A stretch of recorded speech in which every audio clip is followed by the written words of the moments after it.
Hi everybody, I'm Lisa Arledge-Powell. I'm the president of MediaSource, and I'm really excited to be one of the speakers at the DOYO Live Conference, which is August 2nd and 3rd in Youngstown, Ohio. I hope I see all of you there. I personally am really passionate about creating content that people will actually want to watch. And that's what I'm going to talk about at the conference. So I'm going to give you a preview here. I just want to talk about the competition for content. There is so much content out there, guys. So many people are creating articles, video, graphics, and we're all trying to pull in eyeballs. So how do you make content stand out from the rest? Well, I'm going to talk more in depth, but I just want to say I consider myself a brand journalist, and I think any of you out there in marketing and communications, if you're creating content too, you should also consider yourself a brand journalist. So my company, we are filled with brand journalists, and we have come up with the Brand Journalizer criteria. And basically, this is a list of 6 things that we have found in common with the type of content that tends to do the best job at pulling in your target audience. So I'm going to go through each one really quickly. The first one is focus on your audience. So before you create anything, before you pick up a pen, before you pick up your camera, you need to know who you're creating content for. So always be very strategic about that. The second is find a voice. And you might think, what voice should I be writing or producing in? And it needs to be targeted to your audience. And I produce a lot of content targeted for the consumer. So a lot of times we're looking for real people. So if you're producing content for a brand, be sure it's not just your executive and not just the high level people and the experts. Make sure you've got some real people. The third thing is to be credible. And being credible really extends more than just the information you're creating from your brand, which I hope is credible. Think about tying into national trends and what's happening in the world to make yourself more credible.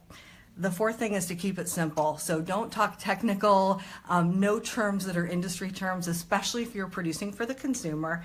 Think visual. I know almost everything I produce and my team produces, it either has a still photo, many times a video. So we're always thinking about what is that iconic shot.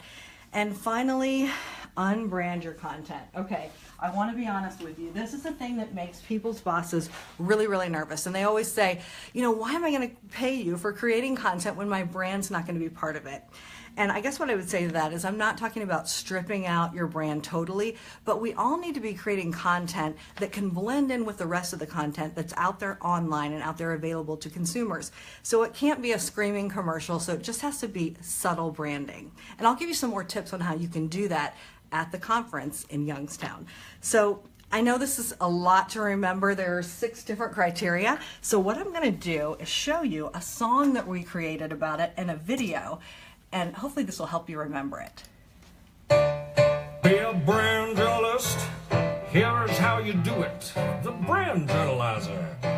It's your toolkit.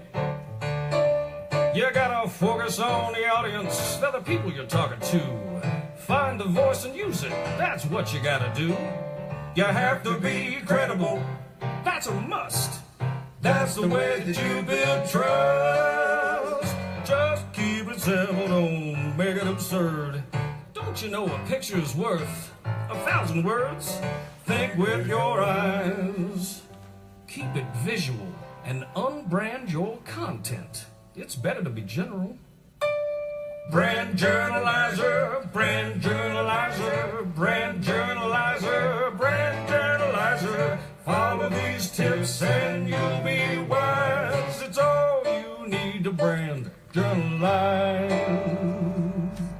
All right, so I just want to give a shout out to the amazing content creators at MediaSource who put that together. If you want to watch it again, because I know it is award-winning, go to MediaSource TV. You can also find a way to contact me at MediaSource TV. You can also find me on Twitter at Lisa Arledge, and I hope to see you in Youngstown on August 2nd and 3rd.